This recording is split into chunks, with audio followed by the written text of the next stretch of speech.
Hola, hola, ¿qué tal amigos? ¿Cómo están? Muy buenas noches, bienvenidos a hora 20 de hoy. Hoy estamos martes 12, qué rápido pasa el tiempo, martes 12 de marzo del 2024. Soy Cristian Rojas, vamos hasta las 9 de la noche con ustedes, con las noticias de todos los ámbitos, el plano local, regional, nacional e internacional. Tenemos un programa muy interesante para esta noche, así que quédese con nosotros, no toque su control remoto y más bien puede llamarnos en cualquier momento, 340811 36 29 11, sus quejas, sus denuncias, sus reclamos.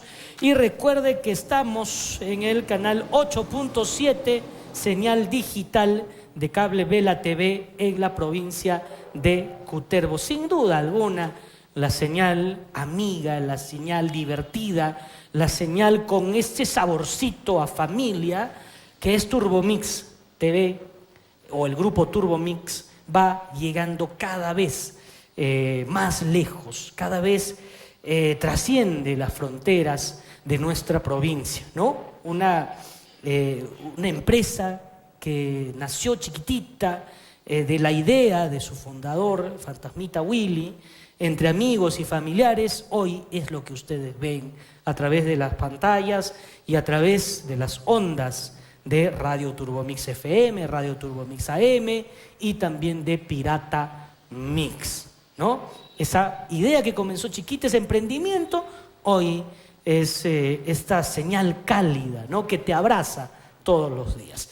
Muy bien, nosotros vamos, por supuesto, a actualizarlos, a contarles todo lo que pasa en Cajamarca, el Perú y el mundo. Hoy hemos trabajado una simpática nota, hemos estado en el Hospital Regional de Cajamarca, asistiendo a la segunda oportunidad en la que se produce esta campaña de operaciones al corazón. Vale resaltar ese trabajo, el esfuerzo de los médicos por realizar ese tipo de operaciones en Cajamarca. Se están haciendo operaciones, lo que le llaman los médicos a corazón, o sea, a tórax abierto, ¿no? Abierto y a corazón parado. O sea, para poder operar, paralizan el corazón, utilizan una máquina para que la persona, en este caso el niño, siga con vida. Imagínense ustedes, o sea, esa es una tecnología que solamente se hace en Lima, en el Instituto Nacional del Niño de San Borja. Pero gracias a un convenio que han hecho con el Hospital Regional, están ya aplicando estas operaciones en Cajamarca en esta campaña. Y esperan que más adelante, ¿no? Puedan ya, con los conocimientos que están ganando en Cajamarca, en el Hospital Regional de Cajamarca, puedan más adelante tener ya esta especialidad en Cajamarca. Porque operaciones al corazón ya se hacen en Cajamarca y con muy buenos resultados. Hay excelentes profesionales en cirugía cardiovascular en Cajamarca. No tenemos nada que envidiarle a ninguna otra región. Pero en el tema de cirugías cardiovasculares, pediátricas todavía no, tienen la técnica. No hay todavía los conocimientos completos. Pero con estas campañas no solamente se realizan operaciones, sino se comparten conocimientos. Y eso es lo que también valoran los médicos que están trabajando para dar sobre todo la oportunidad de mejorar su vida a estos niños. Imagínense, hay niños que esperaban por su cirugía desde hace 12 años. 12 años estaban en la lista de espera esperando su cirugía y en esta oportunidad van a poder operarse. Fíjense, 12 años. Y ahora, con los bajos recursos económicos que tienen, era imposible para ellos poder operarse porque una operación como esta, una cirugía como esta, no baja de los 50, 60 mil soles o más, ¿no? Dependiendo de la cardiopatía. Imagínense, ¿no? O sea, si usted es de bajos recursos económicos, tiene a su hijo con una cardiopatía, es imposible poder atenderlo, poder someterlo a una cirugía para corregir esta cardiopatía. Imagínense, una operación de una apendicitis en una clínica cuesta casi 7.000 soles. Casi 7.000 soles. Imagínense ya una cirugía a corazón abierto o a corazón parado, como le llaman los médicos. Muy bien. Antes de ir con esto, porque ya estamos viendo las imágenes, excelente señorita Yadira, le pido disculpas públicas por la demora, ¿no? Ella está muy molesta, no me perdona. Entonces, siempre para poder, como se dice en buen cajacho, contentarla, hay que pedirle disculpas públicas, ¿no? Bueno, entonces, dejemos un ratito estas imágenes. Yo quería comentar algo que, en realidad, insisto, nuestro país es, para aquellos que conocen la novela de Gabriel García Márquez, Macondo, ¿no? Es un Macondo, sin duda alguna, o es un Springfield para aquellos que les gustan los Simpsons, ¿no? Nuestro país, la política, nuestra ciudad es un Springfield, es un Macondo, es una ironía, ¿no? Eso es lo que tenemos en nuestro país. Es increíble, he visto en todos los noticieros de mediodía esta noticia de que han elegido al Perú para que sean nuevamente la sede de los Juegos Panamericanos, ¿no? Perfecto, bien, aplausos. Pero me pregunto, o sea, ¿esa debe ser ya la noticia central de todos los informativos? Es increíble cómo los medios de comunicación, entre comillas, grandes, porque ahora ya no existe eso, ¿no? Con todo esto de las redes sociales uno puede elegir qué ver, pero es patético ver cómo es que algunos medios nos intentan vender humo para dejar de ver las cosas importantes de nuestro país. ¿Cómo está la política en nuestro país? ¿Cómo está el ejecutivo en nuestro país? Que, como lo decía hace algunos días, es un gobierno que sobrevive, es un gobierno que agacha la cabeza ante el Congreso de la República porque sabe que si es confrontacional puede terminar echado de Palacio de Gobierno, lo pueden votar a doña Dina Boluarte. Entonces, es patético ver cómo utilizan un tema que sí es importante. Nadie dice que no. No, nadie dice que no. Fue bonito cuando nuestro país fue sede ya de los Panamericanos, sí, espectacular, me gustó mucho, ¿no? Pero con eso ya nos quieren vender que todo está perfecto cuando estamos viviendo una inflación, cuando vemos que no hay obras, cuando vemos que el gobierno solamente sobrevive y que no tiene una política para solucionar los problemas de nuestro país. Es increíble, ¿no? Ahora dicen, uy, la emoción. Sí, estamos emocionados, pero bueno. Ya, ok. ¿Qué implica los Panamericanos? Claro, inversión por ahí para unos cuantos. ¿Y para el resto? ¿Para cuándo? ¿Para cuándo? Y ahora todos están con eso, ¿no? Todos tienen en su portada. Bueno, por acá veo una portada que dice: la Fiscalía investiga a policía que atropelló y causó la muerte de 2 jóvenes en el Metropolitano. Bueno, eso está bien, ¿no? Que este sujeto, este policía, vaya preso por arrebatarle la vida a estas 2 jóvenes. Y después que está oficial, Lima es elegida sede de los Juegos Panamericanos. ¿Qué más hay? Ministro de Salud anunció proyecto de ley que fijará porcentaje de stock de medicamentos genéricos en las farmacias. Ese es un tema importantísimo, por ejemplo. Ese es un tema que todos debemos ver porque es nuestro derecho a tener acceso a medicamentos a bajos precios, que son los medicamentos genéricos, ¿no? Y que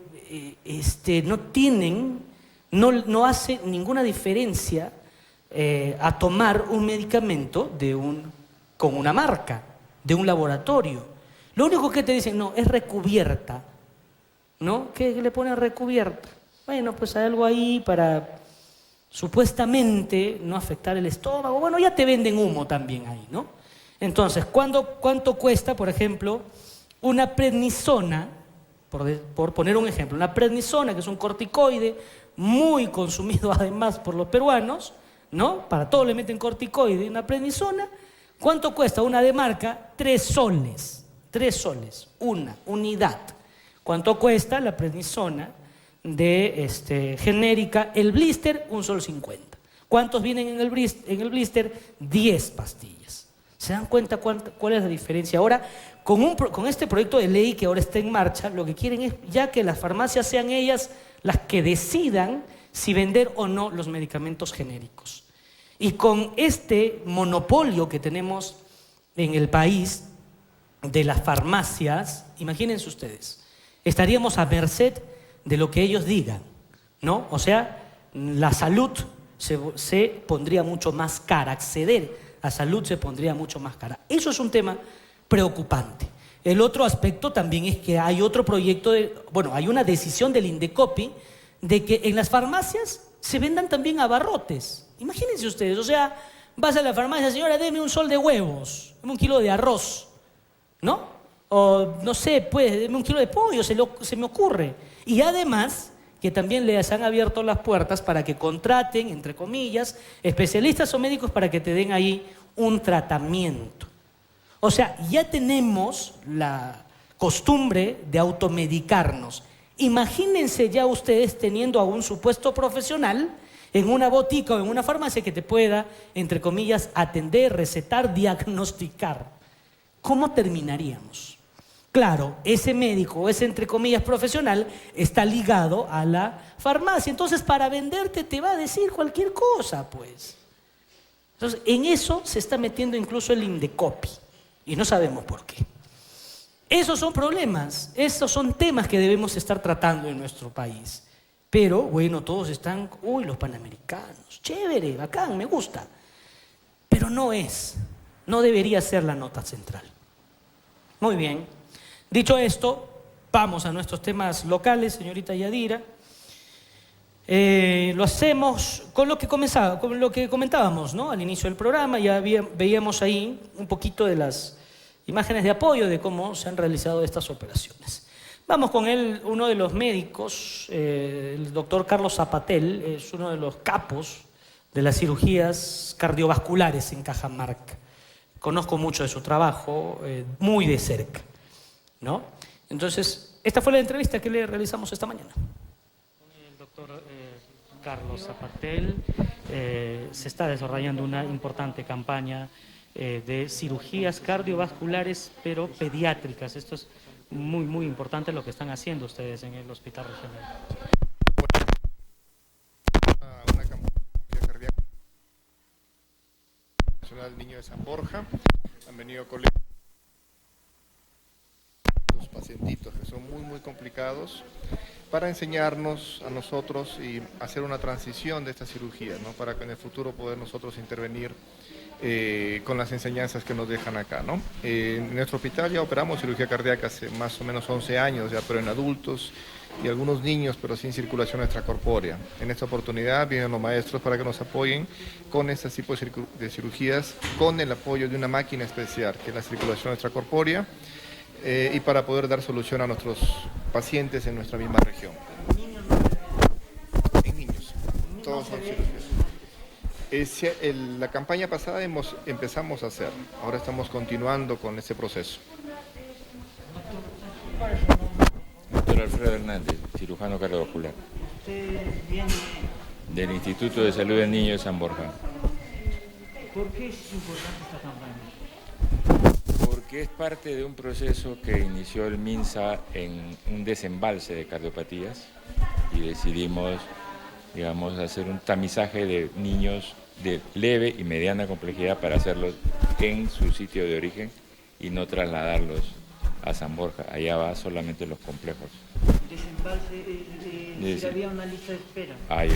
Hay una lista de espera de la cual este es parte de esa tarea, ¿no? De disminuirla al máximo y aprovechar que tenemos este excelente equipo de cirujanos aquí en Cajamarca para un poco compartir experiencias, ¿no? Porque todos conocemos el desarrollo de la cirugía cardiovascular, sin embargo, cardíaca pediátrica tiene ciertos detalles que hay que compartirlos para que en la medida en que vayamos compartiendo esas experiencias quirúrgicas, ellos vayan necesitando menos de nosotros. ¿Cuántas van a realizar? En total son 10, son 4 cardíacas hasta ahora planeadas o sea, cardíaca significa con circulación extracorpórea, y otros 6 casos que le llamamos casos cerrados, que son pacientes de una no tan leve complejidad porque la cardiopatía es riesgosa en sí, pero tenemos alguna experiencia para hacerlas.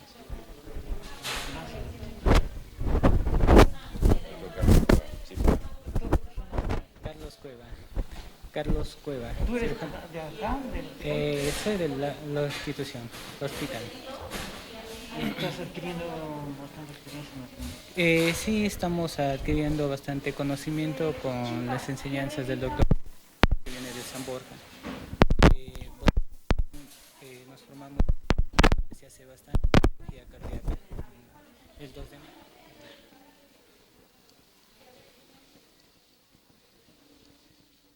Con el doctor Jorge Rojas, cardiólogo pediatra del Hospital Regional de Cajamarca.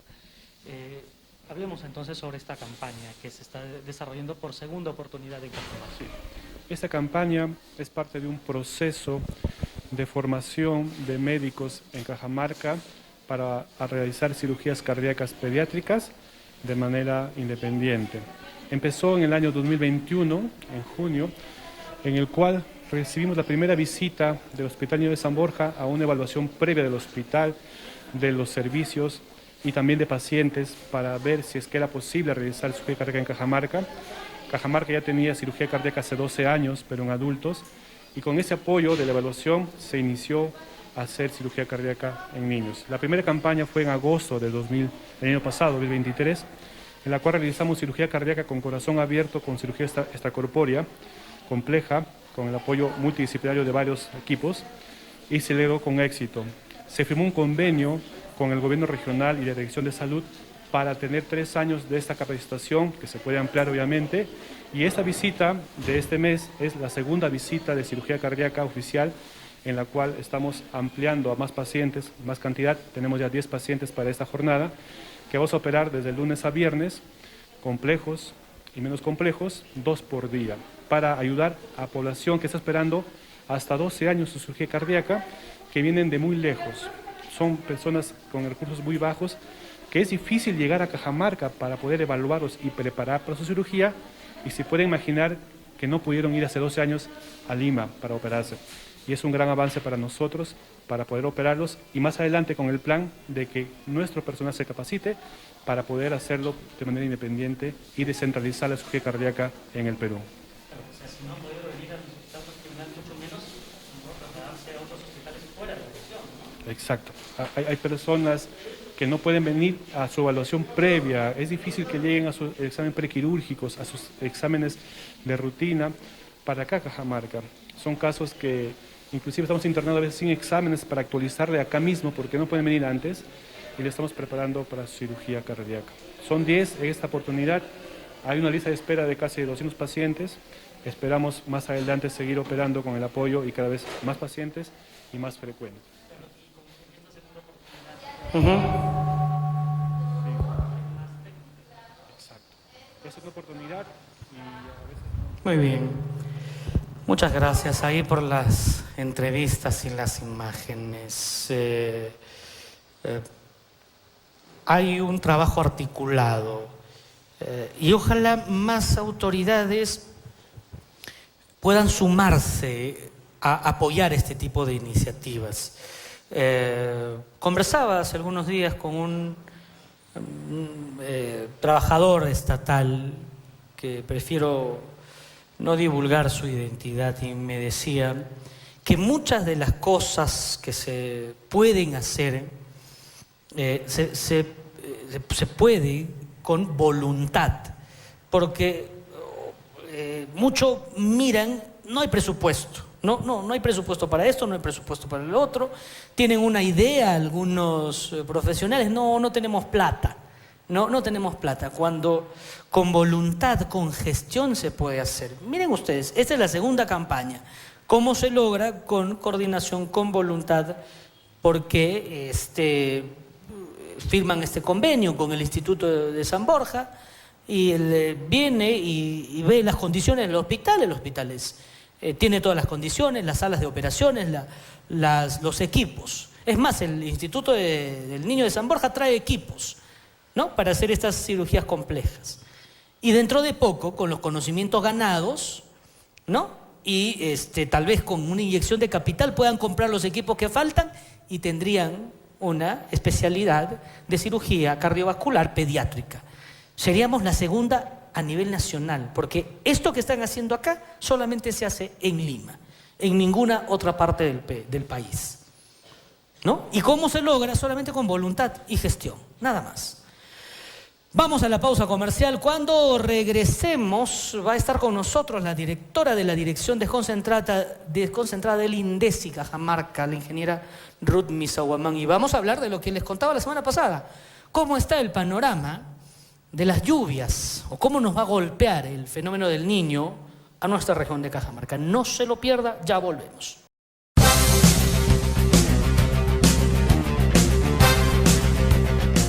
Estamos de regreso, esto se llama Hora 20 aquí en Turbo Mix TV Canal 19, la señal abierta en toda Cajamarca, en la región Cajamarca estamos a través de las distintas empresas de cable, justo lo que les comentábamos hace un ratito al inicio del programa.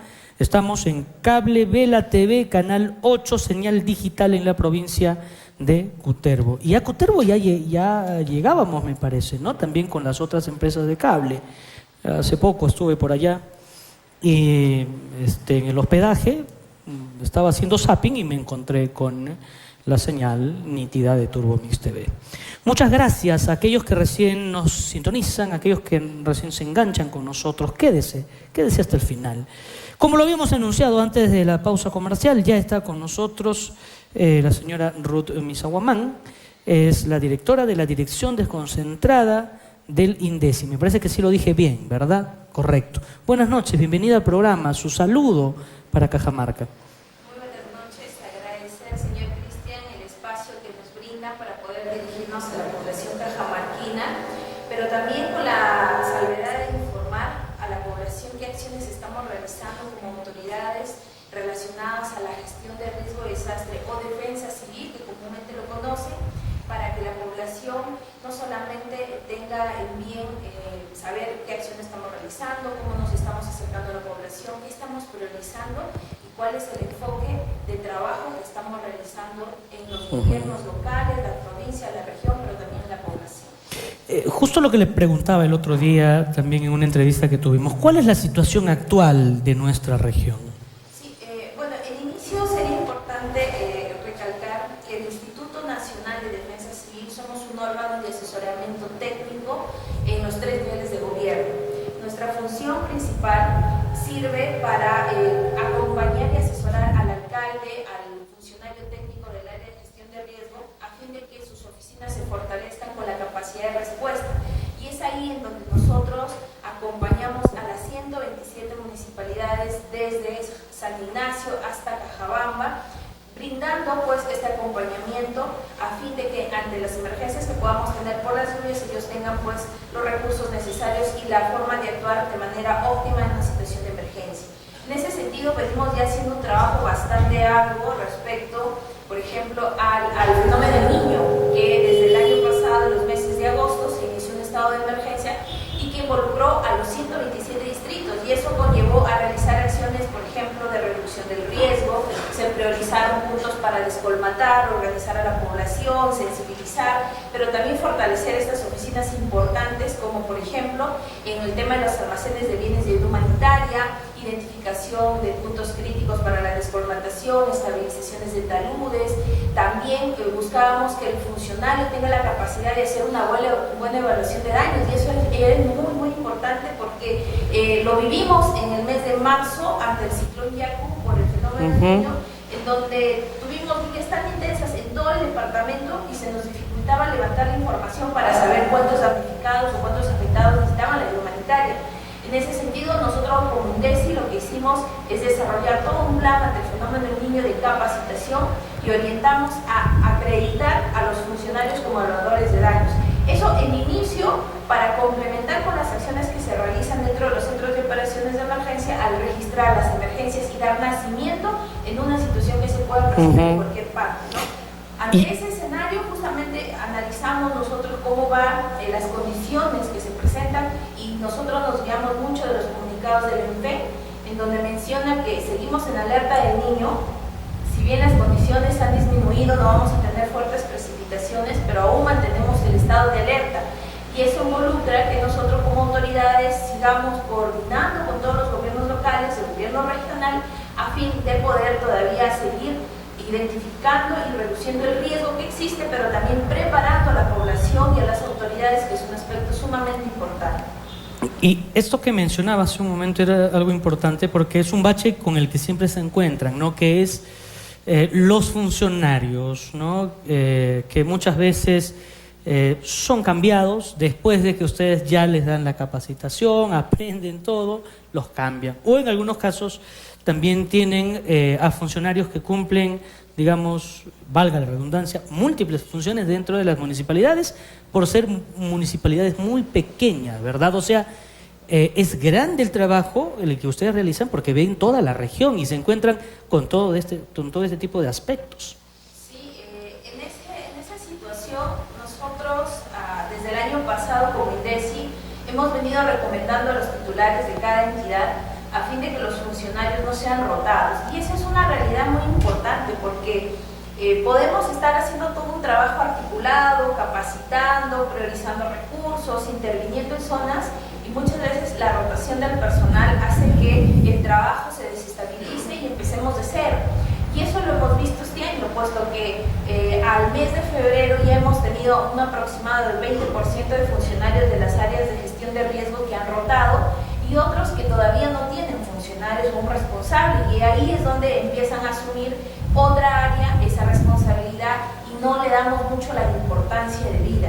Ahora bien, como sabemos, todo con este aspecto del cambio climático, la gestión del riesgo de desastres se ha vuelto tan indispensable en todos los procesos de inversión que si yo necesito construir o hacer un proyecto de inversión para una escuela, tengo que analizar y hacer una evaluación de riesgo. Si yo necesito realizar una intervención para hacer una actividad de mitigación, descolmatando, enrocando o colocando de repente haciendo diques, necesito hacer una evaluación de riesgo. Entonces, la gestión de riesgo es tan indispensable en todo el proceso de planificación que a partir, desde el año pasado, creo que se le ha dado mucho impulso tras el evento que tuvimos por el ciclón Yaku. En ese sentido, es que justamente llamamos mucho a la autoridad local para que fortalezca estas oficinas, a pesar de los múltiples inconvenientes que ellos pueden tener, ya sea financiero, ya sea logístico, pero para eso existen los niveles de emergencia. Y ahí es importante recalcar que una municipalidad distrital que tenga un año una emergencia que se ha producido, pero no puede reaccionar ante el evento de gran magnitud, para eso están las municipalidades provinciales y el gobierno regional, quien han cumplido una labor sumamente importante, ¿no? En este estado de emergencia. Ellos han elaborado distintas estrategias para poder ayudar al gobierno local a reducir el riesgo en sus zonas. Por ejemplo, en este momento se viene trabajando con el batallón de ingeniería del ejército, quien ha dispuesto y ha trasladado maquinaria a este punto de Cajamarca a fin de ayudar en esas zonas. También viene alquilando maquinaria, apoyando con la compra de combustible. Entonces es un trabajo articulado, o sea, no dejamos solo al distrito, pero sí necesitamos el compromiso de la autoridad para que estas oficinas puedan fortalecerse, y en ese acompañamiento nosotros como órgano de asesoramiento venimos realizando toda esa labor. El nivel de respuesta muchas veces lo confundimos, ¿no? Dependiendo de la magnitud del daño, de la afectación, es primero, digamos, en el ámbito distrital, ¿no? Se supone que el distrito tiene también que responder, su capacidad de respuesta. Si rebasa esa capacidad, entra ya a tallar, digamos, el nivel provincial, me parece, ¿no? Luego, si supera, ya entra el nivel regional, ¿verdad? Y de ahí ya entra el nivel nacional, que vendría a ser INDECI, ¿no? Más o menos es así. Usted que maneja el tema, explíquenlo para que la gente y las autoridades también, ¿no? Muchas veces no se explica eso. Y eso bajo el principio de la subsidiariedad que tiene la ley. O sea, debemos buscar una respuesta rápida e inmediata en la zona donde se produce la emergencia. Yo no puedo esperar, por ejemplo, en un distrito sexy de la provincia de Santa Cruz, que yo venga a ayudar a atender la emergencia cuando el alcalde y las autoridades son los que están cercanos a ellos, ¿no?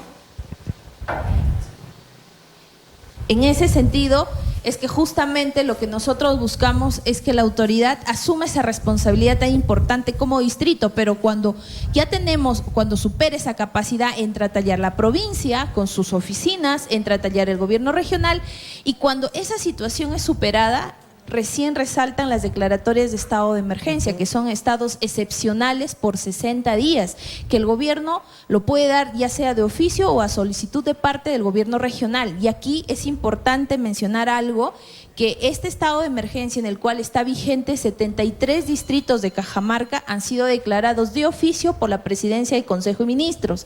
¿Esto en fin de qué? De poder agilizar las acciones inmediatas. Si bien el Decreto Supremo 06, que declara en estado de emergencia por peligro inminente ante posibles efectos del fenómeno El Niño, en este caso 62 distritos, específicamente en la zona occidental de Cajamarca, esa ha sido principalmente porque ahí hemos sido golpeados por el impacto del ciclón Yaku el año pasado. En ese sentido, ahí se ha reforzado, ahí también el gobierno el año pasado destinó recursos, transfirió para ayudar a los gobiernos locales a reducir el riesgo, pero adicional a eso se ha declarado en estado de emergencia con el decreto 020-2024, un estado de emergencia por impacto de daños, también de oficio por la Presidencia del Consejo de Ministros, a 11 distritos de Cajamarca, ya en la zona oriental, pero también en la zona norte del departamento. Y esto se ha debido a que en esos distritos se ha registrado emergencias a través de una plataforma SIMPAD, que lo administra el COI Nacional del INDECI, y que obligatoriamente cualquier gobierno local debe registrar esa información ahí. Y a partir de ese registro nace la emergencia. Ahora, yo entiendo que esta no esto que le voy a preguntar no es su trabajo, pero yo quiero su opinión. En el caso, por ejemplo, de las imágenes que nos han pasado de Selendín, en esta zona en donde hay desbordes, afectan la carretera, esto ocurre todos los años y entiendo que mejorarlo implica maquinaria, combustible, personal, ¿verdad? Entonces es un gasto. Entonces es un gasto que se realiza todos los años. ¿Y no sería mejor por ahí recomendar a quien corresponda, oigan, busquen un mejor trazo de la carretera, construyan defensas, qué sé yo, pues no hay tanta tecnología ahora en ingeniería para poder evitar eso, porque es el mismo lugar, ¿no? Es el mismo sitio donde se desborda, ya lo saben, es más, ya.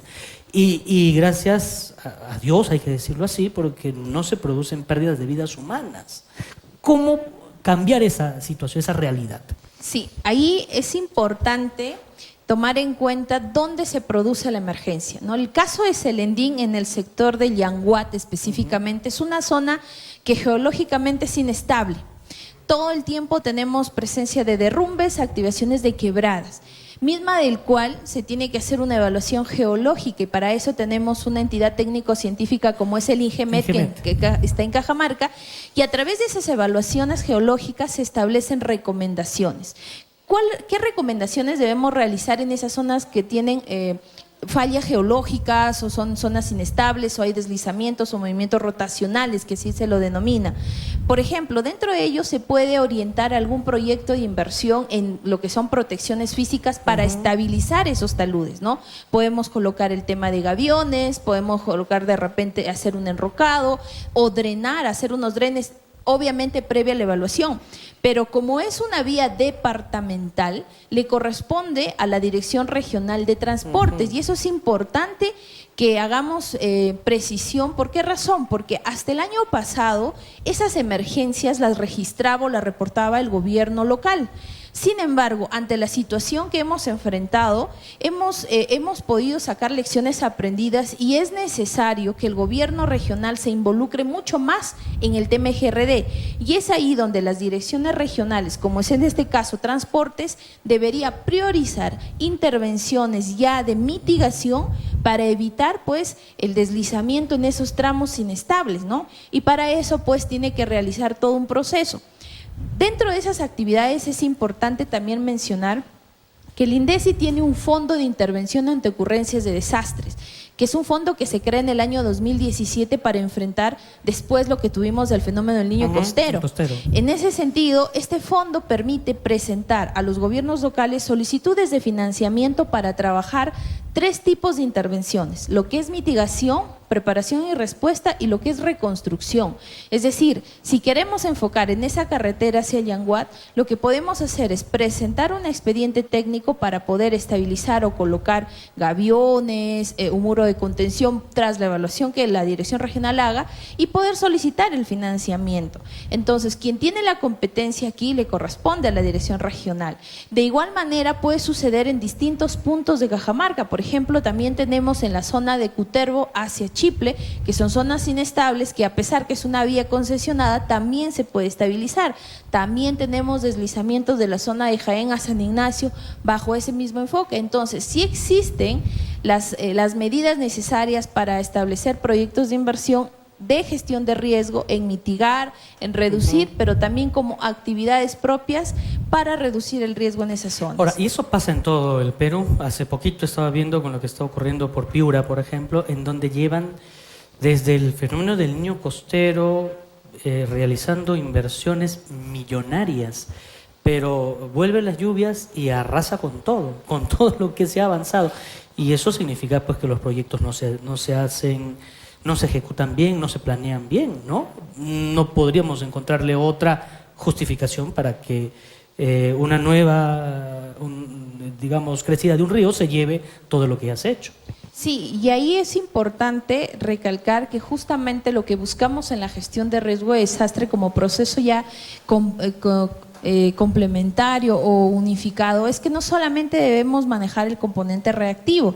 Si bien nosotros como Instituto Nacional nos encargamos del proceso de la preparación, la respuesta y la rehabilitación, la parte preventiva, la parte correctiva es fundamental, y aquí entra a tallar una entidad muy importante como es el CENEPRED, el Centro Nacional de Prevención y Reducción del Riesgo de Desastre, quien se encarga de asesorar y buscar que los gobiernos locales implementen estrategias financieras dentro de su planificación. Es decir, buscamos que los gobiernos regionales inviertan en tema de gestión de riesgo para reducir el riesgo, previniendo, colocando proyectos de inversión, IOARS, entre otras. Entonces, el proceso debe ser complementario en todo. Nosotros nos vamos a encargar, porque obviamente por más que probablemente hagamos toda una defensa ribereña, un muro de contención, no garantizamos que el impacto del evento o de la naturaleza sea tan grande que sobrepase esas actividades de prevención.